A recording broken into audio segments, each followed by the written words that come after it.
Hello and welcome to my channel. Today I'm going to show you how to strap a surfboard to your vehicle. Now today I'm going to be using a longboard just because it's a little bit easier to show you. So for equipment, you are going to want to have straps to secure the surfboard to your vehicle. For these, you can just Google kayak or surfboard straps and they should come up on Google.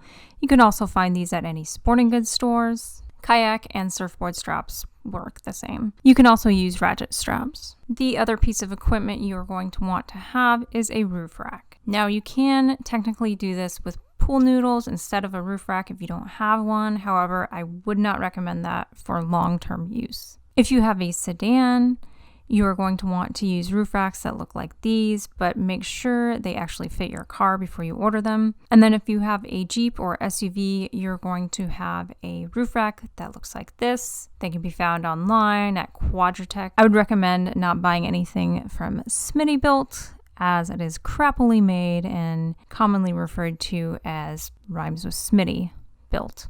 Anyway, you will also need a pair of roof rack pads, so that way your surfboard does not get damaged on top of the sports rack, and these just unvelcro and go over the bars on the roof rack, and then your surfboard goes on top, and I will put the link in the description for those. They can be found at any sporting goods stores. And the last piece of equipment, of course, is a surfboard. So you're going to grab your surfboard and head over to your vehicle, and then when you're behind your vehicle, go ahead and lift up your surfboard and then slide it onto the rack. You can do this from the back. That's usually easiest, from the rear of the car. And then just slide it over the roof rack, over the middle.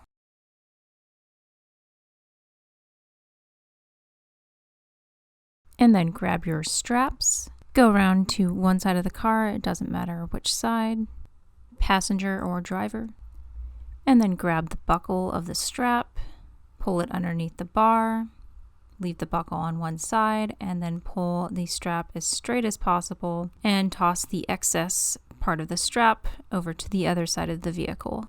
Then go around to the other side of the vehicle, flatten and straighten out the strap, and then loop the rest of the strap underneath the bar and toss the excess to the other side of the vehicle. Then go to the rear of the vehicle, tuck the buckle end of the strap underneath the bar, leave the buckle on one side. Make sure the strap is as flat and straight as possible.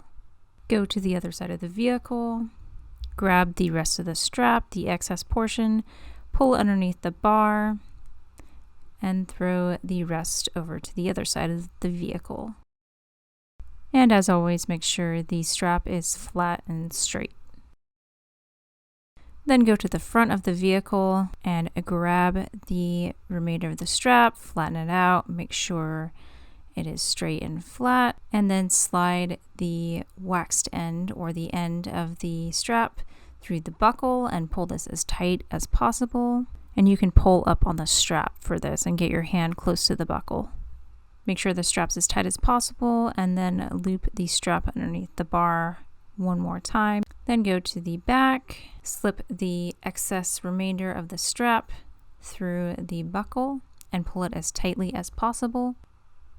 Make sure the strap's as tight as possible and then loop the strap underneath the bar one more time, the excess portion of the strap. Tuck this into your window and then roll up the window to make sure it's tight and not flapping around in the wind as you drive 60 down the freeway. All right, that's everything. If you found this video helpful, go ahead and give it a thumbs up. And if you'd like to see more videos like this, please subscribe. Thank you.